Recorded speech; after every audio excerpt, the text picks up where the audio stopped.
Back in Washington, D.C., First Lady Michelle Obama gives me an exclusive tour of the White House kitchen garden, and there's a lot growing. So now we're entering our lush area. We've got tomatoes here. We've got, I don't know how many kinds, but we have dozens of heirloom tomatoes. I'm not an expert on tomatoes. I just like to eat them. Me too. But this is my pride. This is our first patch of corn that we're growing, and I understand that we're trying to employ some traditional Native American methods of planting corn.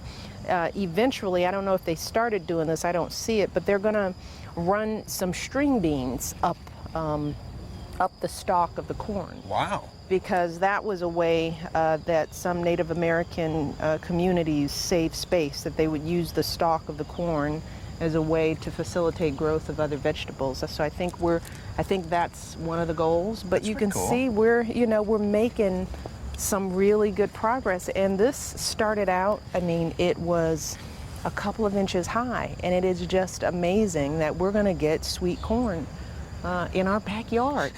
In a few weeks, right? In a few weeks, this is a couple of weeks. I mean, it was half the size last week. I was down here with some visitors, and it was half the size last week. So it is now close to more than 6 feet tall in less than a week. So I'm really excited about our corn. Some sweet corn in the summer sounds delicious. And it is beautiful. There have been great sweet corn all throughout the East Coast. We've been eating corn like crazy, but we'll now get it from our garden. More tomatoes.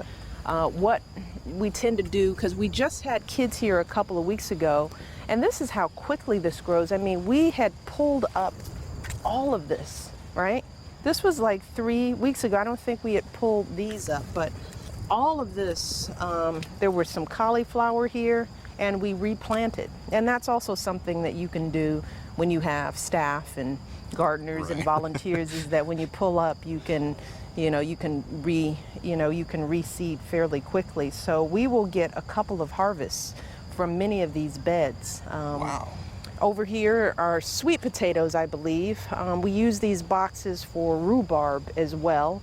But I think right now, I think we're getting ready for the fall and our sweet potatoes, because we got some huge sweet potatoes from those boxes, and it was fun watching the kids pull those things up because they were huge. Did they taste good? They're very good. Everything here is just really fresh, tasty. We have a lot of our greens and lettuces over there because we do a lot of salads. We love greens. We love fresh greens, so we have a bunch of different varieties. Well, there's not an inch of space in this garden that isn't used, right? We just passed the onions, which the kids are think are cool because you can. This is one of those crops where you can see it. It's like it's an onion. It's like clear. That's an onion, it's right what there. it is. So kids are very excited when they see the onions. And they can just pull them right out. They can pull when we harvest. We're going to have some kids who are going to help us yank this stuff out. And also, it's fun to show kids that they can pull stuff right off the vine when it's really fresh. So it's, again, a good way to get kids to try different kinds of vegetables, because if you've never had a snap pea, you're more inclined to try it if you pop it off the vine, because they just think it's cool.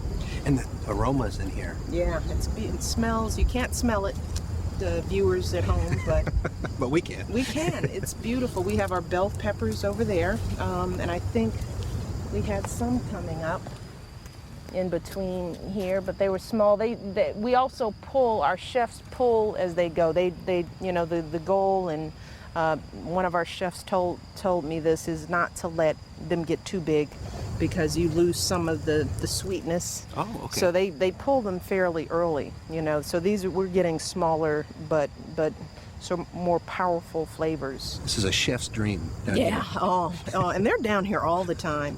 See, we have some eggplant there. Oh yeah, you can there see it that is. over there. It's small. It's going to be big pretty soon. Yeah. And down here is where all of our herbs are.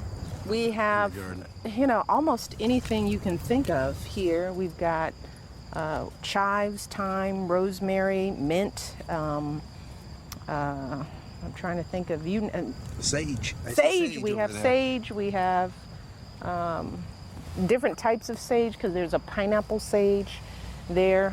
So we really parsley. You can see. You can just come out here and pick some That's what they herb do. right off there. That's what and they Mix do. it in the dishes. And That's what they do. Basil, we have tons of basil. We love basil. So a lot of it, when we were looking at what we wanted to plant, we started with what we liked, you know, what we tend to eat. And we love basil, we love pestos, we love garlic, we love Mexican cuisine, so we have some cilantro. So, you know, it's really based on, you know, number one, what will grow in your region. Number two, what you enjoy and what you'll actually use, because you don't want to plant things that are just going to go to waste.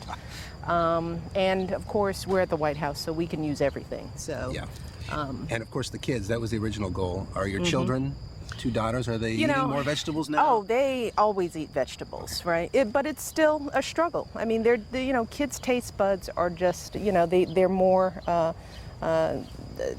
directed towards the sweeter taste. But what we find is that the more vegetables that they try, the more vegetables that they're required to eat, you'll see them more readily open to the new flavors. So I think that's the message to parents, is that part of our task is just to continue to expose kids so that when they do get old enough to enjoy it, they'll be familiar with the taste. Try it. Just try it. Our motto is that you have to finish your vegetables. If you're full, you finish your vegetables and then you leave everything else behind. I like that motto. Yeah, That's yeah. very And then don't ask for dessert. Thank you so much. Appreciate Oh, it. Jason, Yeah, very thank nice you. garden. Thank you.